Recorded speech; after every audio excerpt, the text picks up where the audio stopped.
Sylvain Lafont, je suis installé depuis 2002 sur la commune de Crespin au nord du département du Tarn. Je suis installé hors cadre familial à Novin-Viande sur une structure de 57 hectares avec 500 brebis et un assolement complètement herbagé, donc que de l'herbe. Et j'achète mes céréales, ma paille et l'aliment pour les agneaux. Alors ces dernières années, comme évolution, j'ai noté une sécheresse estivale de plus en plus marquée et un prix pour de l'agneau label qui reste stable avec des charges qui augmentent, notamment la paille, l'aliment des agneaux, l'orge, et aussi une grosse baisse saisonnière des agneaux qui après Pâques chute et on a des cours assez bas jusqu'au début du troisième trimestre.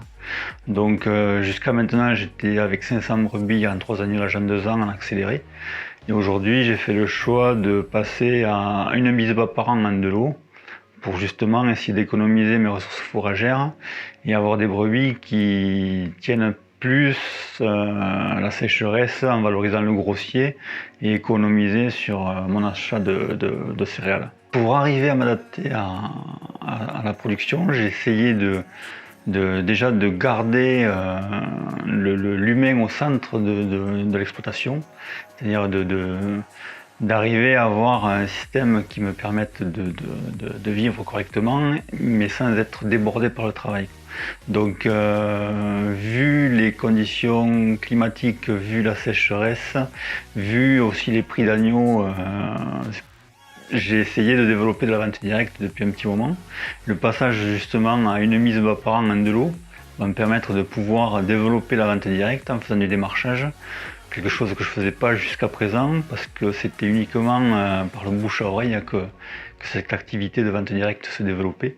La vente directe, c'est vraiment trouver les agneaux, les valoriser sans avoir de gros investissements fonciers ou cheptel ou même travail, puisqu'on fait des livraisons sur la journée, donc ça permet de dégager une marge supplémentaire sans avoir beaucoup de contraintes. L'avenir de la production, on a déjà des volumes qui ne sont pas assez importants pour fournir ce qui est nécessaire en France.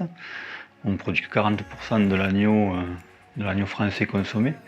Donc si on rajoute à cela les problèmes de renouvellement de génération en élevage, et notamment au niveau des ovins, on va bientôt être très minoritaire au niveau de l'élevage ovin. Il y a un problème aussi dû à la loi agriculture-alimentation. On voit que les prix stagnent alors que les prix à la consommation augmentent. Il faut à tout prix revenir sur des modes de consommation qui interpellent davantage et qui amènent des produits peut-être plus élaborés pour que les jeunes puissent se reconnaître et recommencent à consommer de l'agneau. Et après, le label, on voit qu'il a été important pour dynamiser la filière à une époque, mais maintenant, avec la demande de produits en agriculture biologique, il faudrait que les structures actuelles, les groupements, essaient de valoriser cette demande en mettant des filières appropriées pour développer la commercialisation comme elle a pu faire pour le label. À mon sens, c'est important de maintenir, de pérenniser ce qui est déjà existant avec le label, mais c'est aussi important de dynamiser l'agriculture biologique qui correspond aux attentes des consommateurs aujourd'hui. Pour moi, il faut jouer les deux cartes et essayer de privilégier la consommation française et essayer de privilégier un maximum de jeunes qui s'installent dans la filière ovine.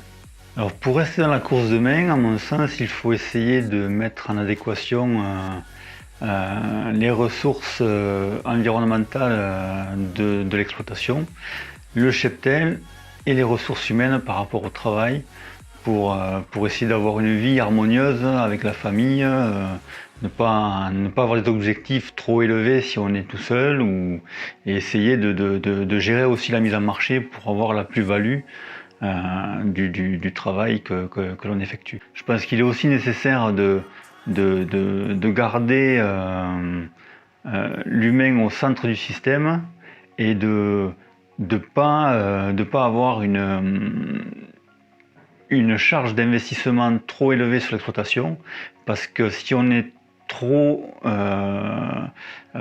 pris par les investissements, les annuités, on a du mal à réorienter son exploitation par rapport à des innovations ou par rapport à une mise en marché qu'on voudrait effectuer différemment. Pour être vraiment bien, ce que je conseillerais à des voisins, c'est de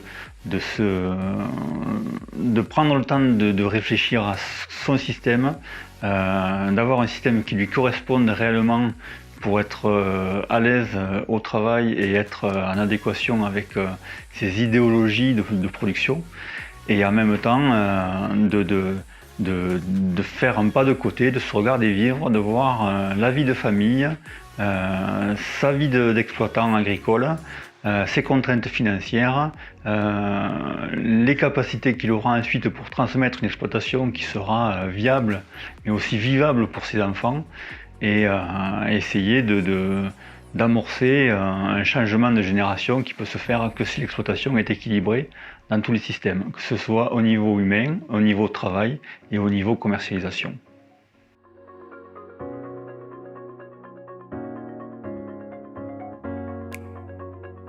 Au niveau des produits en production ovin-viande, on constate moins d'agneaux vendus. Malgré la légère augmentation du prix de l'agneau de 1 € par agneau, la diminution du nombre d'agneaux vendus a entraîné une baisse du produit animal. Cette baisse a été amplifiée par une petite récolte en céréales et par moins d'aides. Le cumul de ces éléments a fait baisser le produit total. En tendance pour 2019 au niveau des produits, on constate que le prix moyen sur les 8 premiers mois de l'année a diminué de 1,6% au niveau des agneaux. Ceci s'explique par une consommation de viande ovine qui continue à diminuer et des importations plus soutenues, en provenance du Royaume-Uni. Dans l'hypothèse moyenne, une baisse de 2 € par agneau a été retenue. À cela s'ajoute une diminution de l'aide ovine.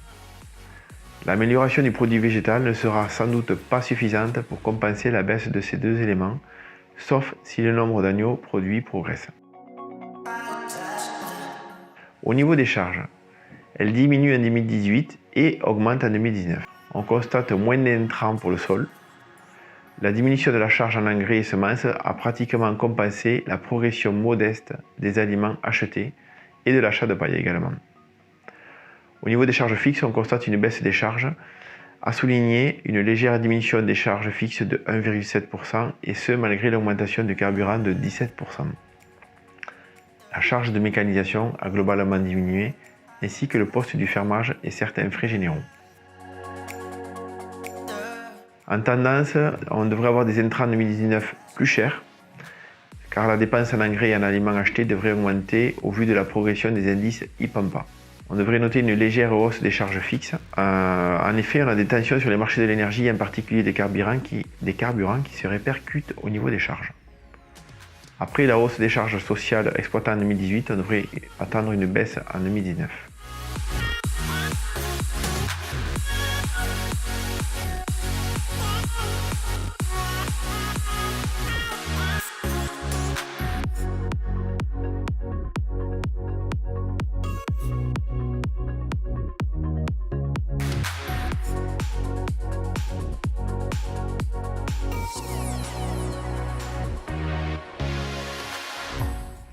En synthèse, on constate un léger fléchissement du prix de l'agneau, des intrants plus chers, en particulier les aliments, et le résultat économique qui devrait se tendre. La performance économique passe toujours par la maîtrise des coûts, en particulier des coûts alimentaires, et par surtout un nombre d'agneaux produits par brebis conséquent. Et enfin, le but c'est de poursuivre une politique d'investissement qui soit raisonnée et maîtrisée.